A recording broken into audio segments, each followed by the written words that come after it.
जिससे हमारा पूरा हो, सिद्धि प्राप्ति हो और परम गति हो, तो इन तीनों से वंचित रह जाते हैं जो शास्त्र विरुद्ध साधना करते हैं। अब 23 में क्या कहा है कि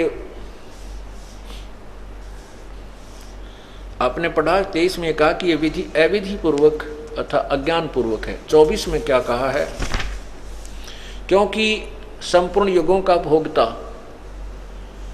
और स्वामी भी मैं ही हूं, परंतु वे मुझ परमेश्वर को तत्व से नहीं जानते, जिस कारण से गिरते रहते हैं, अर्थात पुनर्जन्म को प्राप्त होते। आगे देखना 25 में कहा है कि देवताओं को पूजने वाले देवताओं को प्राप्त होते हैं, पितरों के पूजने वाले पितरों को प्राप्त होते हैं।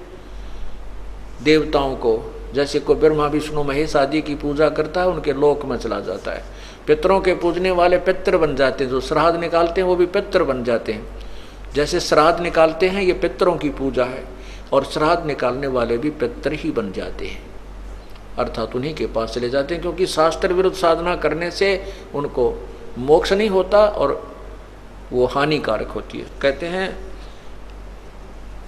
और भूतों को पूजने वाले ये तेरमी करना, अस्थि ठाकर डाल काना और ये और प्रकार की जो साधना करते हैं, ये भूतों की चौराहे पर ठीकरी धर देना, इधर उधर की करनी, जंतर मंत्र करवाना, ये भूतों की पूजा से कहते हो भूत ही बन जाते हैं।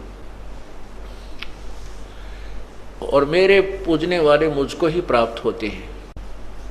अब इसे सिद्ध हो गया कि जो साधना वेदों और गीता जी में वर्णित है, उससे जन्म मृत्यु समाप्त नहीं होती। उसके लिए तत्वदर्शी संत के लिए संकेत किया है। वो तत्वदर्शी संत ये दास आपके समक्ष परमात्मा ने बैठा रखा है। अब आप बुद्धिमान हो, शिक्षित हैं, कोई बालक नहीं है, और आपके समक्ष शास्त्र भी विद्यमान हैं, उनको भी देखें। गीता जी के अध्याय नंबर 16 के श्लोक 24 में स्पष्ट किया है कि अर्जुन किसी की दंत कथा पर विश्वास नहीं करना चाहिए। कौन से भक्ति मार्ग के या कौन से कर्म करने योग्य हैं, कौन से त्यागने योग्य हैं, ना करने वाले हैं, उनको शास्त्रों से ही प्रमाणित मानना। जो शास्त्रों में लिखा है उन्हीं को मानना, उन्हीं के आधार पर साधना करना, और जो त्यागने वाले हैं वो शास्त्रों के आधार से ही, जो न करने वाली साधना उनको त्याग देनी चाहिए। अर्थात शास्त्रों को आधार मानकर पूजा साधना अपनी अनुष्ठान कीजिए। अब प्रसंग चल रहा है कि जैसे आपने महावीर जैन जी को, और महावीर जैन को फिर भगवान भी कह रहे हैं, महावीर भगवान हुए, और फिर उन्होंने 363 पाखंड मत भी चलाए। 363 पाखंड, पाखंड का अर्थ जो कितने निराधार साधना की विधि बताना उसको पाखंड मत कहते हैं। शास्त्र विरुद्ध साधना पर आधारित करना उसको पाखंड मत कहते हैं। फिर महावीर जी के साथ के बनी होगी ये विचार करना। महावीर जी के जीव के साथ आगे क्या बना होगा, क्योंकि वो दोषी बन जाता जो शास्त्र विरुद्ध साधना के ऊपर अन्य प्राणियों को लगाता है और स्वयं भी करता है। उसको तो पता नहीं कौन सी जोनी फिर प्राप्त हुई होगी, कुत्ते की या गधे की, सूअर की, पता नहीं कौन सी जोनी में जाएगा। और वो तो उस प्राणी की हालत थी जो वेदों अनुसार साधना करते करते भी 60 करोड़ बार गधा, 30 करोड़ बार कुत्ता, पता नहीं क्या क्या ब्रांड माटी। अब परमात्मा क्या बताते हैं,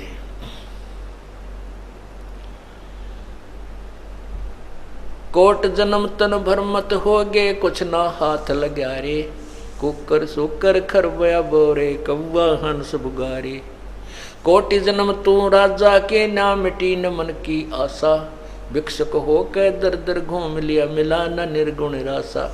ये जो तत्व ज्ञान अभी तक तुझे प्राप्त नहीं हुआ, और इसके ना प्राप्त होने से तू ना जाने कितनी बार राजा बना, और क्या बना, इंद्र कुबेर ईश की पदवी, ब्रह्मा वर्ण ध्रुम राया, विष्णुनाथ के पुर को जाके तू फिर भी उल्टा आया। होय होय।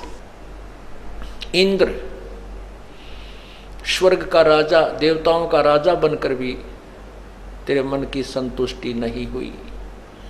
इंद्र कुबेर ईश की पदवी, ओए होए, ईश। जैसे ब्रह्मा विष्णु शिव की भी मृत्यु होती है, ये भी जन्म मृत्यु में है।